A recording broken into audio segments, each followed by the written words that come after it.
আপনার শিরিকের খণ্ডন, যারা শিরিকের খণ্ডন করতে চায় তারা সূরা নামের ভিতর দলিলগুলো পেয়ে যাবে, একাধিক দলিল আছে। এরপরে আমাদের জন্য যেটা সিরাতে মুস্তাকিম, যেটা এটাও সূরা নামের ভিতর আছে এবং 151 নম্বর আয়াতে আছে। আপনার যত বিষয়গুলো হারাম আছে প্রায় 10-12টার মতো হারাম বিষয় আছে। এরপর আরো অনেক বিষয়কে কেন্দ্র করে সূরা নাম শেষ করা হয়েছে। আমরা একেবারে সর্বশেষ একটি আয়াত পড়তেছি, 159 নম্বর আয়াত।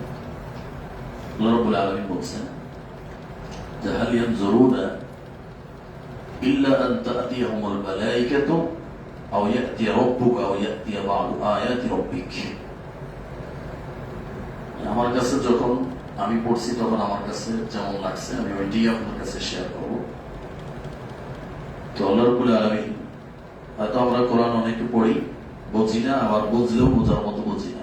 অনেক সময় কি নিজেদের বুঝটা পড়েন, অনুবাদও বুঝেন, কিন্তু আসলে ভাষাগুলো বুঝতে হবে।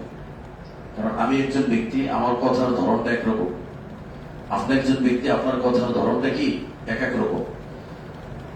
একটা জিনিস বুঝেন, যদি আমি একটা কথা বলি এটা আপনি একভাবে বুঝবেন, আবার এই কথাটা যদি আমি একটা মেসেজের মাধ্যমে আপনাকে বলি, মেসেজের ভিতর বললেও কিন্তু ওই কথাটা বোঝা যায় যে এটা কি রাগ দিয়ে বলছেন নাকি ভালোবাসা না আদর, নাকি বোঝা যায় না। যারা মেসেজের কথা বলেন বোঝা যায় না, মেসেজের কথাটাও কিন্তু কি বোঝা যায় যে উনি ওই ভাষাটা কিভাবে বুঝাইতে চায়। তার মানে আমি কি বুঝাইতেছি সেটা বুঝতে পারছেন? মানে প্রত্যেকটা কথা, প্রত্যেকটা লাইন, প্রত্যেকটা শব্দ আমার মধ্যে যে কথাটা বের হয়, তার মানে আমি কিছু না কিছু বুঝাইতেছি, মানে এর ভিতরে কিছুটা গুমার আছে। বোঝা যায় কথা, মানে কথাটা এমনি না। আপনি যে কথাটাই বলুন, হয়তো কথা রাগ থাকবে না ভালোবাসা থাকবে, নাহলে কোনো ধমক থাকবে, মানে কোন একটা জিনিস বোঝায় কথা। যেন আমাদের এক ওস্তাদ বলছিলেন, ভারতের আলেম সাইফুল হক সাহেব, উনি বলছিলেন প্রত্যেকটা কোরআনের আয়াত, প্রত্যেকটা হাদিস মানে কিছু না কিছু শিক্ষা দিবেই দিবে তোমাকে, মানে ওটা এমনি না, ওটার ভিতরে কিছু আছে। এই জন্য বলি যে এই আয়াতগুলা, কোরআনের আয়াতগুলা আল্লাহর ভাষায় বোঝাটাই কি আপনার জন্য মানে বেশি ভালো হবে। মানে আল্লাহ কিভাবে বুঝাইতে চায়, আল্লাহ তো মানুষের উপর দয়ালু, তাই না, জোর রহমা। তো আল্লাহ রাব্বুল আলামিন যেভাবে বুঝাইতে চায় আমাদের ওইভাবে বোঝা। আর আমি যদি বলি বোঝেন হাল ইয়ানজুরুনা ইল্লা আন তা'তিয়াহুমুল মালাইকাতু, সংখ্যা টানা অর্থ পেয়ে যাই, কিয়ামত পর্যন্ত কোরআন থেকে আপনি উপকার নিতে পারবেন, কোরআন কোরআনই দিয়ে দেবে। কিন্তু কোরআনের ভাষাগুলো এত চমৎকার, এত গভীর, মানে যেগুলো আপনাকে আশ্চর্য করে ফেলাবে। আল্লাহ বলছে দেখেন যে তারা কি এই অপেক্ষা করে যে তাদের কাছে ফেরেশতারা চলে আসবে। আল্লাহ বলতেছে কি, মানে তারা আমাদের কি বলতেছে, বা মক্কার কাফের বা মুশরিক বা যারা ইহুদি খ্রিস্টানদের কি বলা হচ্ছে, ইহুদিদেরকে তো বলতেছে যে এমন অবাধ্য পর্যায়ে চলে গেছে, মানে এমন পর্যায়ে চলে গেছে ওদেরকে বলে এখন লাস্ট অপশন বলছে ওরা কি চায় যে ওদের কাছে মানে ফেরেশতা চলে আসবে, এটা চায় ওরা, একটা অপশন দিয়েছে। এরপর বলছে আও ইয়াতিয়া রাব্বুকা, বুঝতে পারেন এই কথা। এরপর বলছে যে ফেরেশতারা আসার অপেক্ষা গেছে, এটাও মানে হয় না। এখন বলছে কি চায়, মানে তোমার রব মানে আল্লাহ নিজেই ওদের কাছে চলে আসবে, এটা চায়, এই অপেক্ষায় আছে নাকি। আও ইয়াতিয়া বা'দু আয়াতি রাব্বিক, অথবা আল্লাহর কোন নিদর্শন, যেটা শেষ জামানায় যেটা বড় বড় 10টা নিদর্শন হবে আমরা জানি, তাই না। দাজ্জাল বের হবে, ইয়াজুজ মাজুজ, ঈসা আলাইহিস সালাম, ইমাম মাহদী, তারপর আপনার আগুন বের হবে, দাব্বাতুল আরদ, তাই না। তারপর সমস্ত আসমান কি হয়ে যাবে, ধোঁয়ায় কি হয়ে যাবে, দোকান, যেটা। তো এইভাবে করে 10টা বড় বড় নিদর্শন, যেটা আমরা জানি কিয়ামতের সর্বশেষ আলামত যেটা। তো বলছে এই একটা নিদর্শনের কোরআনটা তোমার রবের নিদর্শন চলে আসুক, এই অপেক্ষায় আছে মানুষের কাছে। 3টা অপশন দিয়েছে, একটা ফেরেশতা, এরপরে বলছে যে তোমার রব নিজে আসবে, এরপরে বলছে যে তার যে নিদর্শন গুলো আছে বড় বড়, এগুলো আসার অপেক্ষা করতেছো। মানে এখনো কেন, মানে বুঝাইতেছি তুমি যে নামাজ পড়ো না কেন পড়তেছো না, তুমি যে এখনো সঠিক পথে নাই কেন আসতেছো না, মানে তুমি যে পথে আছো ওই পথ থেকে পরিবর্তন কেন হইতেছো না, কি চাও তুমি, মানে তোমার আশাটা কি, আল্লাহ জিজ্ঞেস করেছে। এরপর বলছে যে ইয়াউমা ইয়াতি বা'দু আয়াতি রাব্বিকা, যে যখনই যেই দিন তোমার রবের নিদর্শন বা যেগুলো বললাম এর কোনটা যখন চলে আসবে, তো লা ইয়ানফাউ নাফসান ঈমানুহা, তো সেই দিন তার ইমানে আর কোনো কাজ কি হবে না, কাজ হবে না। সেদিন আর ইমানে কি হবে না, কত ভয়ঙ্কর ধমক এবং কত ভাষার যে মানে কি বলবো, যে কোরআন আমি বলে বুঝাইতে পারতেছি না, এটা আমি নিজেও বুঝতে পারি না, আপনাদেরকেও বুঝাইতে পারি না, জানি না। বলছে যে এই নিদর্শন গুলার একটা চলে আসলে তখন তোমার ইমান তোমাকে কোনো কাজে দিবে না, ইমান কোনো কাজে দিবে না।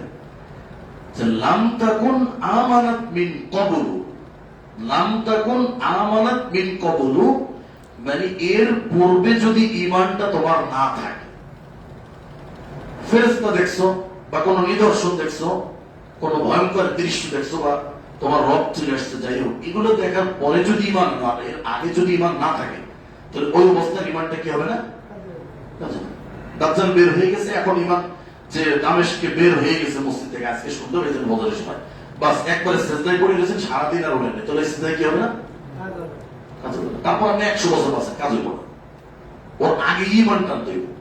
এটা কিন্তু কোরআনের নির্দেশনা ডাইরেক্ট।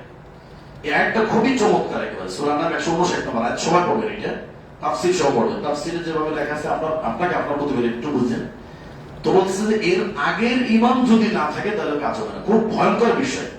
তার মানে আমি এখন যে অবস্থায় আছি, আমার কি ইমান আছে না না আছে, এটা আমাকে একটু মাপতে হবে। ইমান যদি না থাকে তাহলে কিন্তু আমার ইমান ছাড়া কোন আমলে কাজ হবে না। এটা ইমান সবচেয়ে বড় জিনিস। সূরা ইউনূসের মধ্যে একটা আয়াত আছে, আমি দেখাই দেব, ইমান না থাকলে জান্নাতে যেতে পারবেন। তারপর বলছে যে আও, শুধু ইমান থাকলে হবে না, এরপর কি বলছে দেখেন, যে আও কাসাবাত ফি ঈমানিহা খায়রা, ওই ইমান অবস্থায় তোমাকে সৎকর্ম করতে হবে, ভালো কাজও করতে হবে। ইমান থাকবে, আবার ইমান অথবা কি ইমান থাকা অবস্থায় তোমাকে ভালো কাজও করে দেখাই দেবে, শুধু ইমান থাকলে কাজ হবে না। তাইলে যদি এই নিদর্শন দাজ্জাল জ্ঞান সারা পৃথিবীর সমস্ত যদি অপসত্য, সারা বিশ্ব, তৃতীয় বিশ্ব, চতুর্থ বিশ্বযুদ্ধ নেব, আমার কি হবে, আমার কি হবে? ওদের শক্তি কি আল্লাহর থেকে বড় শক্তি না? এগুলো মুসলমানের কোনো ভয় নাই। মুসলমানের পৃথিবী তার কাছে তত কি হবে, দুর্বল মনে হবে, মনে হবে। ইমান যত দুর্বল হবে তত মনে করবে যে কি যেন আমি শেষ। কিন্তু ইমানের পাথরের কাছে এই সমস্ত বোম আর এই সমস্ত ভালো মনে জাহান্নামের ভিতরে কি আছে বড় ভালো বানায় কি আছে, কয়টা আছে সারা পৃথিবী জুড়ে, কয়টা, 1 লক্ষ, 10 লক্ষ, কি শক্তি আছে, কিছু নেই। আল্লাহর শক্তির কাছে কিছুই নেই। তো বলছে যে যত যা কিছু করো তোমাকে ইমান রাখতে হবে, আল্লাহর গজব আসার আগে, আল্লাহর আযাব আসার আগে, আল্লাহর কোন নিদর্শন আসার আগে, এবং ওই অবস্থায় তোমাকে সৎকর্ম করতে হবে, ভালো কাজ কিছু করতে হবে। ইমান আসার পরে যে একবারে শুরু করে দেবো, যে আজকে থেকে একবারে দাজ্জাল বেড়েছে, আজকে শুরু করে দাও, এটা শুনে বলেন তাজিলু ইন্নাম, ঠিক আছে, অপেক্ষা করতে থাকো, আমরাও কি অপেক্ষা, দেখা যায় সময় হইলে কি ফল। তো এই আয়াতগুলো অনেক ভাবে বুঝতে, অনেক গভীর ভাবে বুঝতে, নিজে নিজে বুঝতে, আমার কি ইমান আছে কিনা, আমার কি ইমান আছে, অবস্থায় না আছে। যদি ইমান না থাকে তাহলে কি হবে। আর ইমানের যে কি একটা নেন আপনি শুধু, এটা হচ্ছে সূরা ইউনূস 9 নম্বর আয়াত, 10 নম্বর সূরা। আল্লাহ বলছেন ইন্নাল্লাযীনা আমানু ওয়া আমিলুস সালিহাত, এই বললাম যারা ঈমান আনবে আর সালেহ আমল সালেহ করবে, ইয়াহদিহিম রাব্বুহুম বিঈমান, এই ঈমানটাই আপনাকে আপনার রব নিজে বলছে, ইয়াহদিহিম রাব্বুহুম, এই যারা ঈমান আনবে সৎকর্ম করবে তাদের রব, তাদের রব, যারা ঈমান আনবে, যারা সৎকর্ম করবে তাদের রব তাদেরকে বিঈমানিহিম, ঈমানের বদৌলতে, ঈমানের কারণে তাদেরকে কোথায় চালাবে, ইয়াহদিহিম, হিদায়াত করছে, সঠিক পথ। তার মানে ঈমান থাকলে সঠিক পথে সে থাকতে পারবে, ঈমান যার নাই সে কোন পথে নেই, সঠিক পথে নেই।